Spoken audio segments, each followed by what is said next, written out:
लगा दिया गया था इनके द्वारा कि जो फॉलोअर्स है इंस्टा में वो आधे से ज्यादा पाकिस्तानी है, तो सारे पाकिस्तानी है। देख लो, पूछो जा जाके किसकी नेशनैलिटी पाकिस्तानी है। तो ये बेवकूफ़ों वाली बात है।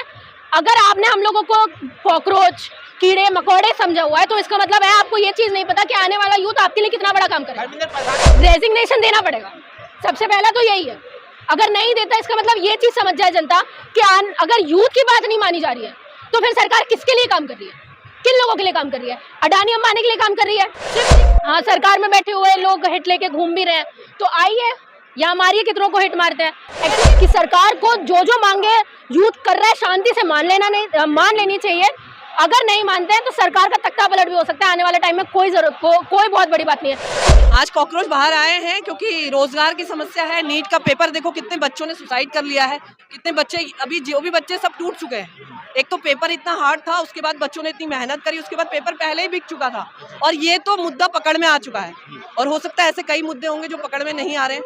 मोदी जी को चाहता हूँ, अगर आप देशवासी हो, देशभक्त हो, तुरंत आज इस्तीफा दो, बैलेट। कॉकरोच को कुचल देंगे हम। अरे कुछ लो ना, कॉकरोच एक 100 पैदा करेगा और कितने लोग कॉकरोच को आप लूटोगे, कितने कुचल लोगे? अरे कितने पूरे देशवासियों को कुचल लोगे? अरे पूरा देश सर खड़ा हो जाएगा ना, तो बीजेपी को यहाँ पर देश छोड़ के भागना पड़ेगा। बिल्कुल है। अब देखिए कॉकरोचों की संख्या कितनी ज्यादा बढ़ती जा रही है। घरों में दिखते हैं ना कॉकरोच निकलते हुए, दिख रहे हैं दिल्ली के कॉकरोच यहाँ पे आप लोगों को। और जिस सरकार ने इतना कम आंका था लोगों को कि नहीं आएंगे, उस हिसाब से भीड़ बहुत आई है। क्योंकि जो चीज़ सटायर के तौर पर शुरू की गई थी, मजाक के तौर पर शुरू की गई थी, उसका मजाक के बाद इतना हल्ला गुल्ला होना, तो इसका मतलब आप समझिए कि यूथ कितना परेशान है। और पहला प्रोटेस्ट मैं ऐसा देख रही हूँ अभी तक का जंतर मंतर का, जिसमें मुझे यूथ की कमी नहीं दिख रही है। मतलब यूजुअली आप देखते हैं ना, जो एजेड होते हैं, 40+ होते हैं, रिटायर्ड हो जाते हैं, वो आपको अधिकतर आके दिखते हैं। पहली बार हमारा यूथ निकला और किसी सही काम के लिए निकला। सरकार में बैठे लोग कह रहे हैं कीड़े मकोड़े इकट्ठे हो गए, गंदगी फैलाएंगे। हाँ, सरकार में बैठे हुए लोग हिट लेके घूम भी रहे हैं, तो आइए यहाँ मारिए, कितनों को हिट मारते हैं। Actually at a time permission देने के भी रीजन है कि सरकार को पता है ना कि हम रोक देंगे तो इतने सारे लोग पार्लियामेंट सीट पहुंच जाएंगे, संसद पहुंच जाएंगे, तो क्या करेंगे हम? जो मुद्दा ज्यादा हाईलाइट होगा उसको हम कम करने की कोशिश कर रहे हैं। तो अगर इतने लोग आए और उसके बाद भी एजुकेशन मिनिस्टर रेजिग्नेशन नहीं देते, आपको पता है सरकार अभी गूंगी बहरी अंधी हो चुकी है ना। तो अभी उनको ये चीज लग रही है कि एक बार में मजाक में 10 बार तो निकलेगा नहीं यूथ, तो कोई बात नहीं, देखते हैं आगे क्या होता है। और जिस हिसाब से ये चीज़ आगे बढ़ती जा रही है, इस हिसाब से तो मुझे ये चीज़ लग रही है कि सरकार को जो जो मांगे यूथ कर रहा है, शांति से मान लेनी चाहिए। अगर नहीं मानते हैं तो सरकार का तख्ता पलट भी हो सकता है आने वाले टाइम में। कोई बहुत बड़ी बात नहीं है, क्योंकि इकोनॉमिक इन्फ्लेशन हमारे यहाँ पे चल रहा है, आप लगातार देख रहे हैं। हमारे यहाँ पे यूथ का प्रॉब्लम चल रहा है, वोट चोरी हो रही है, आप यहाँ पे देख रहे हैं डिस्क्रिमिनेशन भी बढ़ते जा रहे हैं। तो हर तरीके से अर्नब गोस्वामी ने कहा कि कीड़े मकोड़े की गैंग जो है, इनके टुकड़े गैंग से संबंध है। नहीं तो इनका तो क्या बनता है सर, ये तो पाकिस्तानी घोषित कर देंगे, है ना। और ये टुकड़े गैंग, दिस और दैट, ये सारी चीजें ये बोलने वाले हैं। ये हम लोगों को सोनम वांगचुक को ये चीज बोल चुके हैं कि वो चाइना से रिक्रूटेड एजेंट है। तो तुम्हारी सरकार है, फिर तो तुम बेवकूफ हो ना।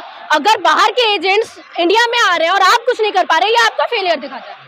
यहाँ के इतने यूथ को आप क्या बोलोगे, सब पाकिस्तान के एजेंट हैं। ये आरोप लगा दिया गया था इनके द्वारा कि जो फॉलोअर्स है इंस्टा में वो आधे से ज्यादा पाकिस्तानी है, तो सारे पाकिस्तानी है। देख लो, पूछो जा जाके किसकी नेशनैलिटी पाकिस्तानी है। तो ये बेवकूफ़ों वाली बात है। अगर आपने हम लोगों को कॉकरोच, कीड़े मकोड़े समझा हुआ है, तो इसका मतलब है आपको ये चीज़ नहीं पता कि आने वाला यूथ आपके लिए कितना बड़ा काम करेगा। धर्मेंद्र प्रधान अगर रिजाइन नहीं दिया तो आगे क्या मूवमेंट रहेगा आप लोगों का? रेजिग्नेशन देना पड़ेगा, सबसे पहला तो यही है।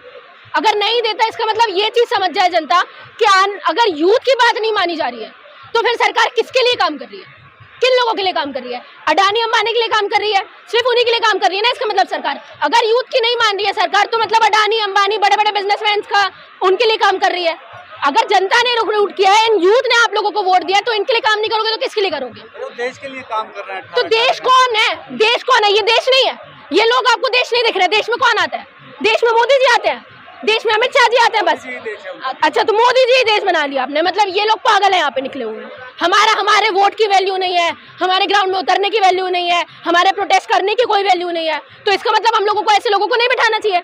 या तो आप बोल रहे हो मोदी जी को अपने देश बनाया, तो भी मोदी जी बैठने लायक नहीं है, या तो आप इतने लोगों के यूथ के बारे में नहीं सोचोगे, गद्दी अभी भी नहीं छोड़ोगे, तो भी आप हमारे लायक नहीं हो।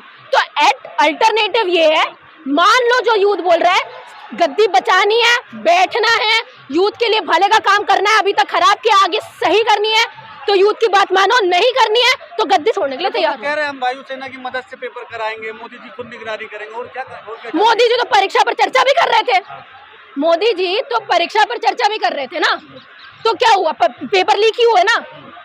जहां जहां इन्होंने इंटरफेयर किया है वहां वहां घपलेबाजी हुई है। मन की बात कर रहे थे, लोगों का मन का देखो ग्राउंड पर उतर गए लोग। तो मोदी जी ये चीज बोल रहे हैं कि हम एयरफोर्स के थ्रू करवाएंगे ये सारी चीजें। कैसे करवाओगे भाई, ये टेक्नोलॉजी हमें भी बता दो। मोदी जी तो ये बोल रहे थे कि बारिश के टाइम में रडार में नहीं आते हैं बादल, हाँ बादल, बारिश होने लगी तो फिर क्या करोगे, पेपर नहीं होंगे बच्चों के। ये बेवकूफों वाली बातें हैं, जिनको अकल नहीं होते ना।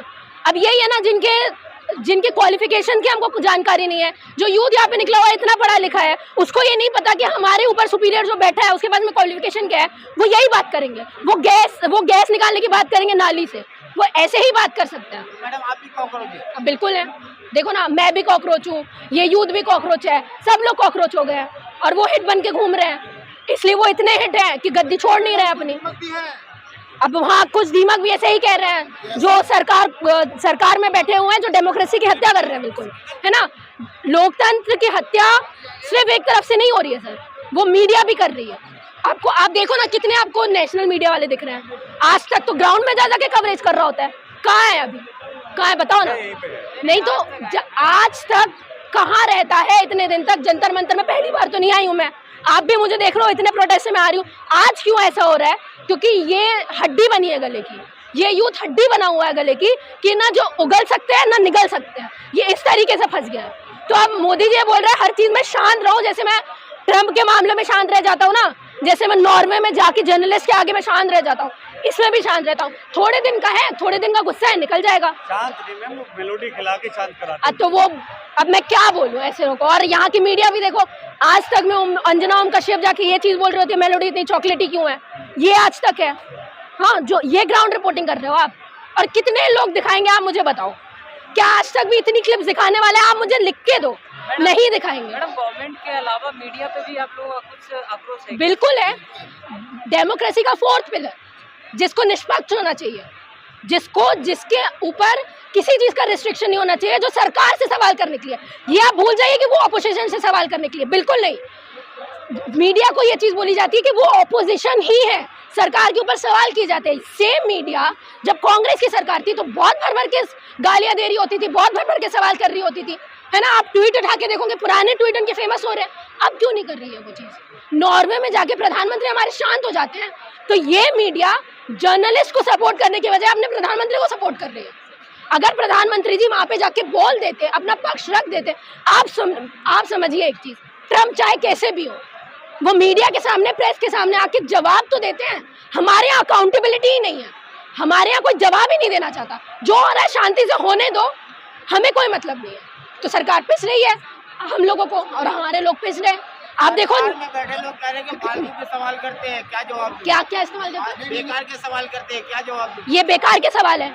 89 से ज्यादा पेपर लीक हो चुके हैं 10-12 साल के अंदर, और ये बेकार के सवाल है। जब आपके पास में एजुकेशन नहीं है, आप यूपी में जाके देखो, 20,000 से ज्यादा स्कूल्स बंद कर दिए गए, गवर्नमेंट स्कूल। ये बेकार की बात है। अच्छी बातें क्या है? अच्छी बात ये है कि मेलोडी खाना चाहिए। नहीं, अच्छी बात यही है फिर कि नमाज नहीं होनी चाहिए। अच्छी बात यह है कि मेलोडी क्यों इतनी चॉकलेटी है। अच्छी बात यह है कि झालमुड़ी के क्या बेनिफिट्स हैं। अच्छी बात यह है कि टीचर्स देखो कैसे पढ़ाते हैं जिनको ड्राफ्ट देना नहीं होता। ये अच्छी बातें हैं, ये करते हैं डेमोक्रेसी में बात। एनकाउंटर हो रहा है। अच्छा, यहाँ पे भी बहुत सारे मुसलमान आए हुए हैं, जाओ इनकाउंटर कर दो, उड़ा दो गोलियों से। यूथ नहीं है, नहीं तो धर्मनिरपेक्ष देश है। मेरे से अभी भी ऐसे ही सवाल कर रहे हो। ये यूथ निकला हुआ है, यहाँ कितने लोगों ने पूछा कौन हिंदू है कौन मुसलमान है। यूथ को ये फर्क नहीं पड़ता। यूथ को अपने मुद्दों से फर्क पड़ता है। यूथ को फर्क ही नहीं पड़ रहा है आपके हिंदू मुसलमान से। क्या आपने इतना यूथ देखा जो हिंदू मुसलमान के नाम पे निकला है? नहीं ना, यूथ थक गया है इसलिए निकला है। तो आप मेरे साथ में ये सवाल मत करिए कि क्या बड़े से बड़े आंदोलन हिंदू मुस्लिम के नाम पर ही खत्म किए जाते हैं। ये बड़ा, अब आप देख लो कितने लोग आने वाले हैं यहाँ पे। संबंध तो इस आंदोलन का ही बताया जा रहा है। क्या बताया जाए? जॉर्ज फेरोस ने रिक्रूट किया है। नहीं, जॉर्ज फेरोस ने दिया है पैसे। हाँ, वही तो मैं बोल रही हूँ। अंजना ओम कश्यप के पास कुछ बचता नहीं है, तो वो ये चीज बोलती है कि जॉर्ज फेरोस से निकले हुए लोग हैं। है ना, इन्होंने रिक्रूट किया हुआ है। हाँ भाई, हम लोगों के पास में तो जेब भर भर के पैसा आ रहा है, आपके पास में नहीं आ रहा है, आप तो निष्पक्ष है ना, तभी तो ऐसे सवाल करते हैं। फिर भी 157 पोजीशन में हो प्रेस फ्रीडम रिपोर्ट में, और नॉर्वे में जहाँ के गए थे वो फर्स्ट है, ये डिफरेंस है। और आपने नहीं, मुझे एक चीज बताइए, आप तो लोगों को ये चीज बोल रहे थे ना कि बहुत आपने इंटरनेशनल कलेक्शन बनाए हुए हैं, बहुत विदेश यात्रा कर रहे हैं हमारे प्रधानमंत्री, तो ऐसा बनाना चाहिए था कि प्रेस फ्रीडम रिपोर्ट में, हैप्पीनेस इंडेक्स में, हर चीज में आपको ऊपर रखा जाए, हर चीज में ऊपर रखा जाए। क्यों नहीं रख रहे? ये सब फालतू की बात है। सरकार की जो कानों में जो आवाज़ नहीं जा रही है वो उन तक पहुंचाने के लिए आज हमें जंतर मंतर का सहारा लेना पड़ रहा है। लेकिन वो तो कह रहे हैं ना हम सही काम कर रहे हैं और कॉकरोच जैसी चीज़ों के लिए हमारे पास हिट भी है। वो सही काम कर रहे हैं तभी तो लाखों बच्चों का भविष्य दांव पे लगाया है ना। आप देख रहे हैं नीट की परीक्षा जैसे लीक हुई है, ऐसी उनके सभी काम ऐसे हैं कि उनको आवाज़ सुनाई नहीं देती, और आवाज़ सुनाने के लिए हम लोगों को यहाँ पर आना पड़ता है, जंतर मंतर का सहारा लेना पड़ता है कि सरकार आप सुनिए। वो सिर्फ इलेक्शन में वोट मांगने पहुँचती हैं पब्लिक के पास, बाकी किसी काम के लिए वो नहीं है। आपको क्या लगता है कॉकरोच से क्या फर्क पड़ सकता है? मैं तो कहती हूँ कि ये निकम्मी सरकार है, इसको हटना चाहिए, बहुत फर्क पड़ेगा, क्योंकि और कई तरीके से हमने आवाज़ उठाने की कोशिश करी लेकिन सरकार नहीं सुन रही है। तो हो सकता है इस माध्यम से सरकार सुने, इसलिए हम यहाँ पे आए हैं समर्थन देने के लिए कि शायद सरकार की कानों में आवाज़ जाए और हमारे आने वाले सरकार पे कोई फर्क नहीं पड़ता इन सब चीज़ों से, आप देख रहे हो। लेकिन अब फर्क पड़ेगा। अच्छा, अब फर्क पड़ेगा क्योंकि अब सबने ठान लिया है कि या तो ये काम करें या इस्तीफा दें, या कुर्सी पर बैठे या कुर्सी छोड़े। अगर कुर्सी संभाल नहीं सकते ना तो कुर्सी छोड़ देनी चाहिए। तो आपको लगता आप भी हिंदू हैं, कह रहे हिंदुओं की सरकार चल रही है ये। वही तो कह रही हूँ मैं, हिंदुओं की सरकार सिर्फ वोट के लिए चल रही है, सिर्फ वोटिंग के लिए हिंदुओं की सरकार है। हिंदुओं के लिए हो क्या रहा है? हम हिंदुस्तान में रहते हैं, हिंदू हैं, इसमें कोई प्रमाण देने की जरूरत तो नहीं है ना कि हमें हिंदू है, हमें बताना पड़े कि नहीं हम हिंदू हैं। सभी हिंदू भाई हैं यहाँ पे, हिंदुस्तान में रह रहे तो सभी हिंदू भाई हैं ना। तो ये सिर्फ इलेक्शन की राजनीति होती है, वोटों की राजनीति होती है, जो हिंदू मुस्लिम करके बांटा जाता है, बाकी कुछ भी नहीं है। आपके हिसाब से क्या मुद्दे हैं जिनके लिए कॉकरोच बाहर आए हैं? आज कॉकरोच बाहर आए हैं क्योंकि रोजगार की समस्या है। नीट का पेपर देखो, कितने बच्चों ने सुसाइड कर लिया है, कितने बच्चे, अभी जो भी बच्चे सब टूट चुके हैं। एक तो पेपर इतना हार्ड था, उसके बाद बच्चों ने इतनी मेहनत करी, उसके बाद पेपर पहले ही बिक चुका था, और ये तो मुद्दा पकड़ में आ चुका है। और हो सकता है ऐसे कई मुद्दे होंगे जो पकड़ में नहीं आ रहे हैं। लेकिन सरकार तो कह रही है कि वायुसेना से कराएंगे पेपर, मोदी जी खुद निगरानी करेंगे, हम सही करा। तो इससे पहले क्यों नहीं निगरानी करी मोदी जी ने? नीट के पेपर में पहले भी निगरानी कर सकते थे ना, दावा तो उनका यही था, लेकिन फेल हुआ। तो मुख्यमंत्री जी, शिक्षा मंत्री जी, कोई भी सरकार चलाने लायक नहीं है, वो अपने पदों से इस्तीफा दे, हमारी यही मांग है। धर्मेंद्र प्रधान से दिक्कत है या नरेंद्र मोदी सरकार से दिक्कत है? हमें धर्मेंद्र प्रधान से दिक्कत है अभी, क्योंकि हमारे बच्चे जो हैं, युवा बच्चे हैं, जो इतनी तैयारियां कर रहे थे, जिन्होंने नीट का एग्जाम दिया था, और भी रोजगार के क्षेत्र में भी और एजुकेशन के क्षेत्र में भी। आप देख रहे हो सीबीएसई बोर्ड में रीचेकिंग हो रही है कॉपियों की, तो कॉपी किसी और की होती है और नंबर किसी और के चढ़ रहे हैं। तो ये क्या है? तो अध्यक्ष को हटा तो दिया मैडम वहाँ पे। नहीं, वो सर अध्यक्ष हटाने से क्या होगा? मंत्री की गलती है ना, मंत्री को इस्तीफा देना चाहिए, वो काम नहीं कर रहे। तो धर्मेंद्र प्रधान का इस्तीफा हो जाए तो कॉकरोच का मुद्दा खत्म नहीं खत्म होगा। कॉकरोच का मुद्दा ये नहीं है कि कॉकरोच का मुद्दा ये है कि वो पूरा सब कुछ चेंज करना चाहती है, मतलब सही तरीके से काम करवाना चाहती है। सिस्टम ही खराब है आपके। सिस्टम ही खराब है, सरकार ही खराब है, निकम्मी सरकार है। ये मोदी सरकार निकम्मी सरकार। देश हित में काम कर रहे हैं और वादा तो कर रहे थे ना वो इलेक्शन वोटिंग के लिए, वो सिर्फ इलेक्शन वोटिंग के लिए दावे थे। उसके बाद देखिए ना, आप किसी भी विधानसभा में जाके देखिए, क्षेत्र में जनता कितनी परेशान है, हर चीज में, एक ही चीज में नहीं, हर चीज में परेशान सवाल है। ये है कि बड़े से बड़े आंदोलन को राम मंदिर के नाम पे खत्म कर दिया जाता है। आपको लगता है कि यही तो मैं कह रही हूँ, मैं शुरू में फर्स्ट में मेरा क्या था कि धर्म के नाम पे ही राजनीति खत्म, सिर्फ धर्म के नाम पे वोट मांगना है, धर्म के नाम पे आगे बढ़ना है, काम तो करनी नहीं है, काम की राजनीति तो हो ही नहीं रही। हमारे युवा बच्चे परेशान है, हम खुद परेशान है, सभी लोग परेशान है, लोग तंग आ गए धर्म की राजनीति। सब परेशान है। मतलब कुल मिला के कि भाजपा सरकार ही निकम्मी सरकार है। मोदी जी से क्या कहेंगे अगर सुन रहे हैं?